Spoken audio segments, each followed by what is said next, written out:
Hello, I'm Bill Wake. This is my weekly summary of the work we did on Twitch this last week. So it revolved around four things. The first was we had an old database view model built from the class structure, and we removed that and its parts and are using a new struct-based model. The second thing is we made DatabaseSelection be codable and removed DatabaseConfigMemento, so we removed some code that made DatabaseSelection able to write to the memento. Third, we had an Array+clusteredBy bug. And fourth, we failed about 4 ways to make a class name editable today. Kind of painful. We'll start by looking at DatabaseViewModel and the parts that go with it. So the first piece is this memento I mentioned, and it basically has all the information that you need to reconstruct DatabaseViewModel and our new database selection. It's got a format, it's got the database name, the names of all the tables, the renamed tables, the selected columns, and the joins that you do. All right, and then the model itself was an observable object. It had database name, message, active tables, joins, all these fields. But the big thing that was annoying with it was we had this notion of cancellables, and this ties into the way observable object works. If you just have a one level deep observable object, it more or less does the notifications automatically when you change a published field. When you have multiple ones that's kind of forming a chain of the structure of the object, and you have these kind of independent models, they need to coordinate with each other. And so you can set up this cancelable set, and then at some point you can mark those as changing. So here's an example. You insert something and that tells listening objects, hey, this thing is about to change. And same thing here. So for changes in the contained objects, this is the scheme I worked up 3 years ago or so, 2 or 3 years ago. And I don't think it's the best way or the right way or the way it's intended. And so you ended up spending a lot of time managing stuff like this that didn't feel like managing the stuff you care about. So the last few weeks we've been doing this exercise to basically remove this object. So, it's almost 200 lines, and then it has associated objects with it.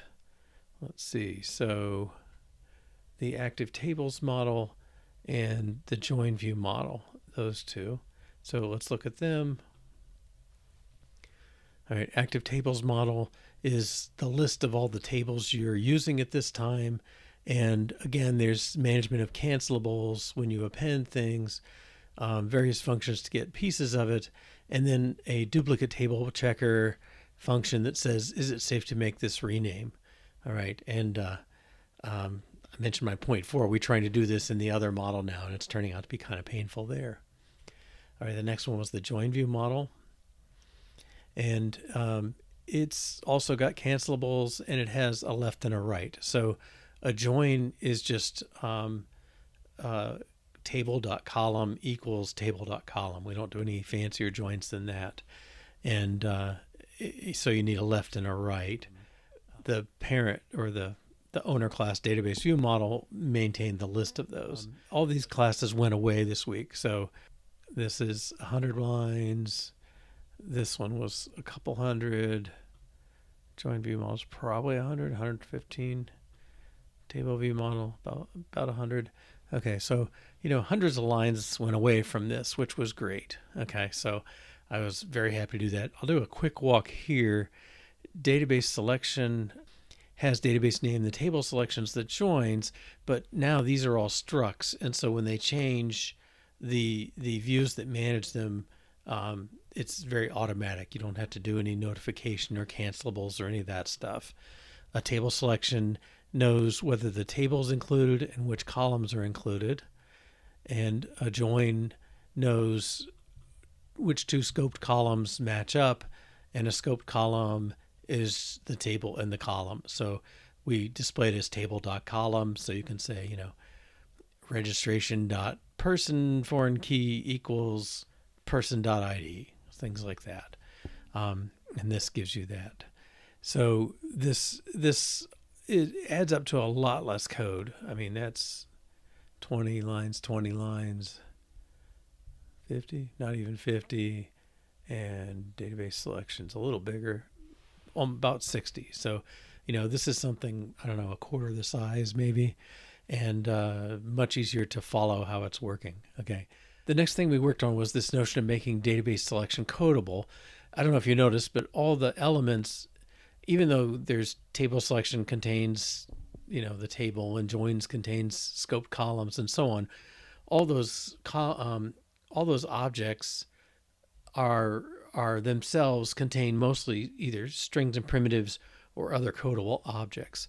And so at the leaf level, everything is a simple type, including sets and arrays and things like that, but they're all codable. So Codable is Swift's version to let you write the file out to disk, or write the class out to disk, and you can in a JSON format by default, and you can do other things, but it basically takes care of reading and writing, kind of code to read and write or rebuild these structures.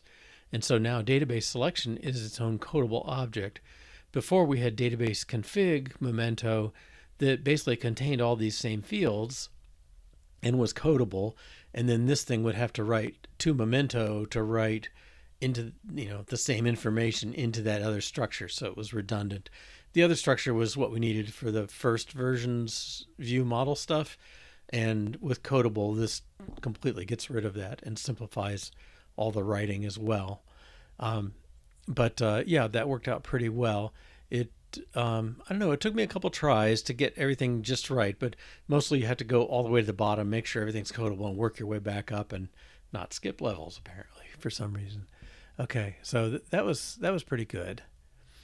Let's see. The next one is the array clustered, and I think the test can do it. So you want to imagine a database, and you've got this is for signing up for classes. So you have a class, you have a person, and then a registration is a simple table with a key to link to the class and a key to link to the person, meaning this person signed up for this class.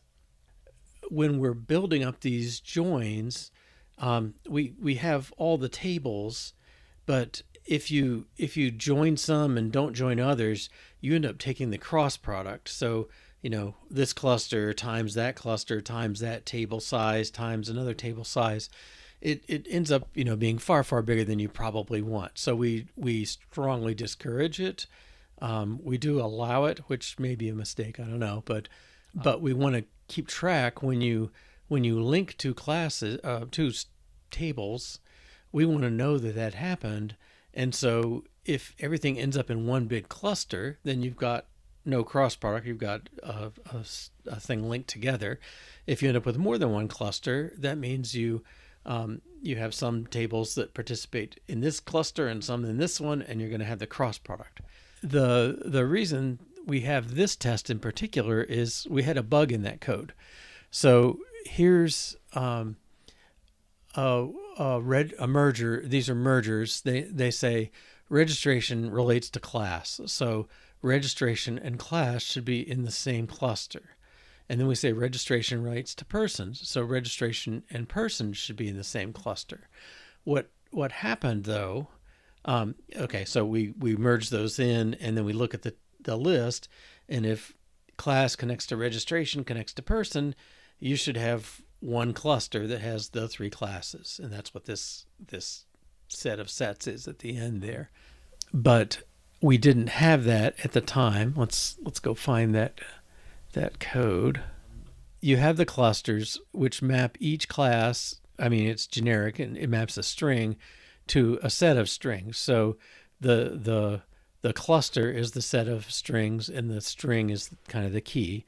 And what we're going to do is maintain a dictionary from each table to the set of things it's clustered to. So if two things cluster together, they'll each have the full list of entries. And so we start with solitaries. So each table name gets one set with just that table name in it, and that gets stored in the table.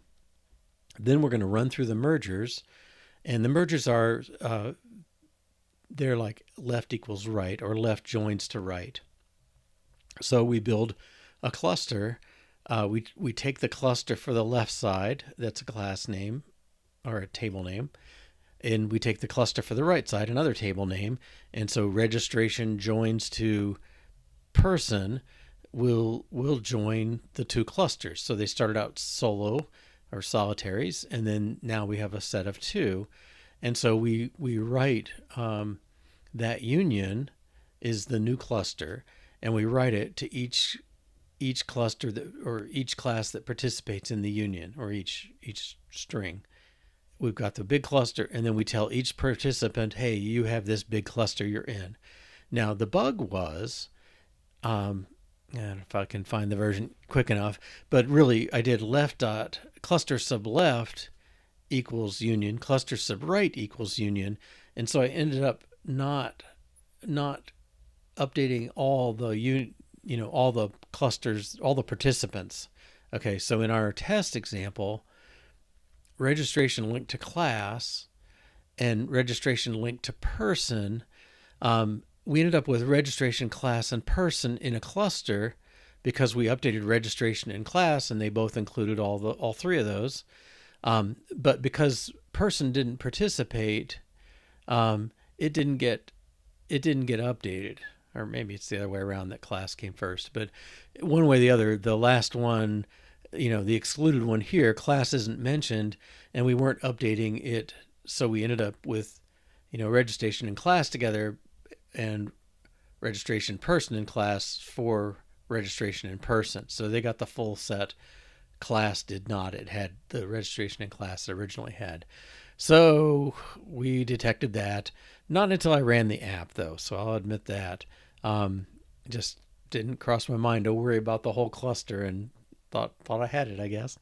But I think the end result is generic enough. I mean, you could, I'm doing it over string, but you don't really need to. It's like any object you have that you can hash by. I guess if it's hashable, it can be in a dictionary. You could manage it, provided you can give mergers based on them. And so it was helpful to pull this out.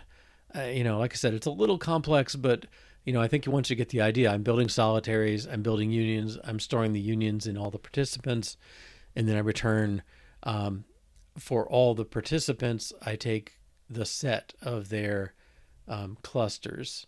And, the ones that participated in the same cluster have the same union value or union cluster, and they show up as one entry. And if you had other entries that didn't participate, they show up as a separate one. Like if we had a fourth table as a solitary that never participated in any unions, it would show up as its own cluster, and that would be a cross product in the application. I don't know what would have triggered me to realize this sooner. I guess just I would have had to think a little harder than I did. I've done clustering stuff before for some biology stuff and some other couple of things, so I kind of know how to cluster, but it just escaped me in this case. All right, and then the last thing is I wanted to work on the notion that tables can be renamed. So let me run the app and we'll just look at that piece. All right, so here's creating the database configuration.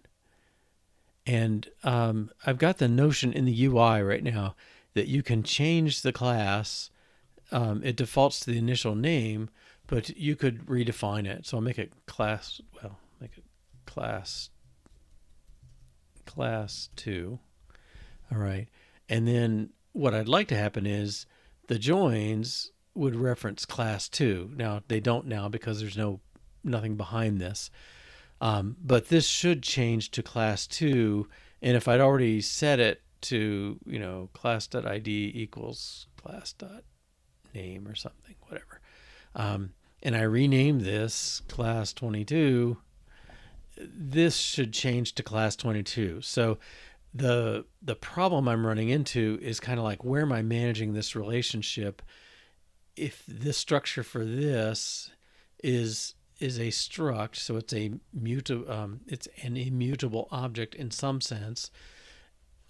Changing this on here had no effect on the joins because they're not the same thing. So I tried some variations, and I'm going to pick up in the new year with some more ideas, I guess. But trying to figure out whether this information about the class mapping to the real, the working name, is that a characteristic of the table selection, or the table, or the page needs to know that mapping so joins and classes can link to it? It's not clear to me what's the right thing. So we got to do something to make some sort of shared object that when you update this, it affects this. And then there's probably messages that can occur because we don't want the same class name twice. But we do need this ability because you have situations where you need two separate person classes, and you can't call them both person or you won't know which one you're linking to. So we'll have examples of that and take care of that. And that's what we'll do next time. All right, so my upcoming schedule today was Wednesday the 20th and was my last one for this week. I'm coming back January 2nd. I may pop in and do a little bit of work, but I won't work on this SortTables app. I'll work on some other things I have to do. And January 2nd, back to the normal schedule, which is Monday to Thursday, 2 to 4:30 p.m. EST or 7 to 9:30 p.m. UTC. If you'd like to see old episodes, they're on a time delay. I do a little light editing, but that's xp123.com/YouTube. If you want to join us, xp123.com/Twitch will take you there. All right, thanks, and I hope to see you sometime. Take care. Bye-bye.